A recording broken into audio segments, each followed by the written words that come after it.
The Presidency has announced the newly appointed members of the Special Tribunal with a statutory mandate to recover public funds that have been looted through corruption, fraud and illicit money flows.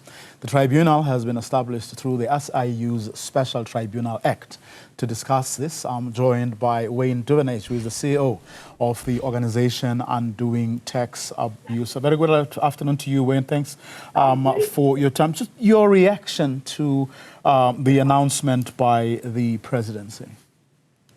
Yeah, we're very pleased. I think any efforts to advance the cases of accountability and clawback funds that have been lost to corruption is a good thing. Obviously, there's a lot more that we would like to see being done in the grand scheme of tackling corruption and crime and criminal syndicates across the country. And this is, I guess, one of the arrows in the quiver of the criminal justice system, which must always be welcomed. So we do welcome this decision.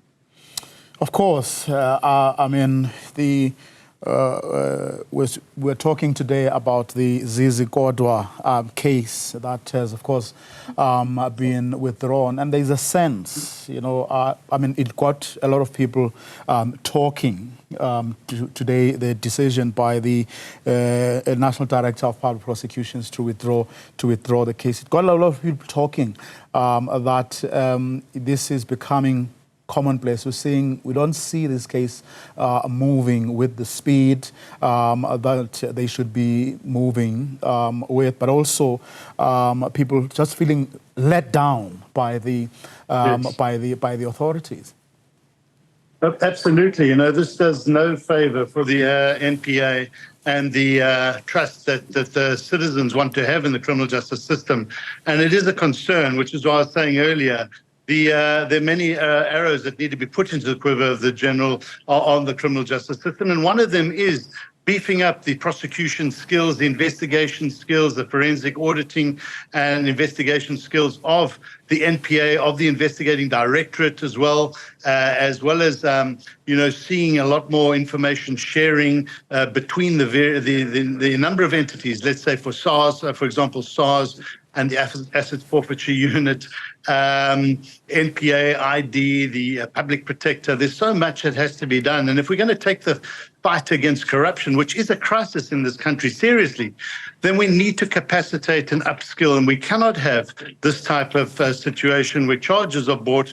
And you know, when charges are brought, you expect that the NPA have done their homework and then to have to pull back like this. It is very disappointing, and it doesn't do them any favors. Neither does it do anything for investor confidence in this country when we cannot prosecute successfully cases of this nature. What is your sense, or have you been able to put a finger on why the NPA seems to be, you know, not doing what people expect it to do? You know, we can only put it down to a couple of things, I think. I don't think it's political interference. I don't think Shamila Batoa and the team would allow that to happen. To us, it's capacity. To us, it's building robust cases, doing the investigations properly, gathering the evidence and having robust cases. So it's a case of systems. It's a case of engaging with other sectors in the system and building strong cases. And I say this because we often engage with people who are seeking information in the criminal justice system, and we're sometimes very concerned about the lack of skills, the lack of understanding, the slow pace to gather the information, the repetitive amount of times that we have to give information. And it's not just the NPA, it's other sectors as well, to the prosecuting authorities and so forth, it really does concern us about it's a combination of skills, it's a combination of capacity. Well, I mean, the SIU, I mean, on the other hand, seem to be doing well, bearing in mind also that this special tribunal is in terms of the SIU Special Tribunal Act. I guess the tribunal, with its flexible and more expeditious approach to legal actions, can only complement what the SIU has been doing actually very well. Yes, absolutely. Andy Motivi and his team are doing great work, but again, they're under capacity constraints. And it is very sad to see in the MTBPS on Wednesday that the budget of the NPA is cut again by 173 million rand. It was cut last year as well. And this is not what we want to see. But we also don't want to see money and people just thrown at the problem. We want to see structures built, strategies put in place, systems put in place, skills and expertise. And there's a lot of, civil society and other entities do want to assist and help, because this is a big fight. They can't do it on their own, but we need to, be invited in. The whole national anti-corruption strategy is taking too long to implement. It looks good on paper. The president hasn't signed that yet after 4 years of talking about it. So I believe, we believe that there's a serious need to rethink and do different the fight against corruption, because it is recognized as a crisis in this country, but I don't think we're treating it as a crisis.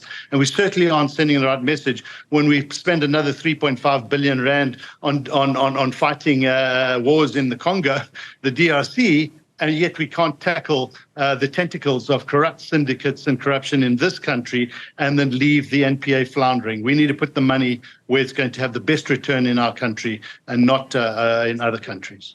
Of course, I mean, this tribunal itself actually has had problems. You recall, after the resignation of its president, Modiba, there were issues that were raised about the capacity of the tribunal itself. That it is not as well capacitated as it should be. Exactly.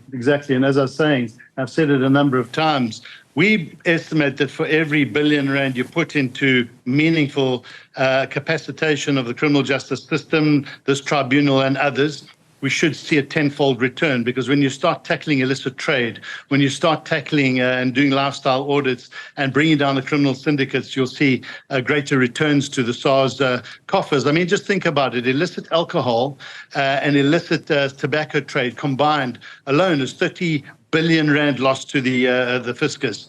And yet we heard on Wednesday that we're 22 billion rand short of where we should be in tax collections. And if that's not enough to compel the presidency and others to take this matter seriously and capacitate, then I don't know what is. But we need to really get on board and on track with fighting corruption seriously and not doing what we're doing at the moment.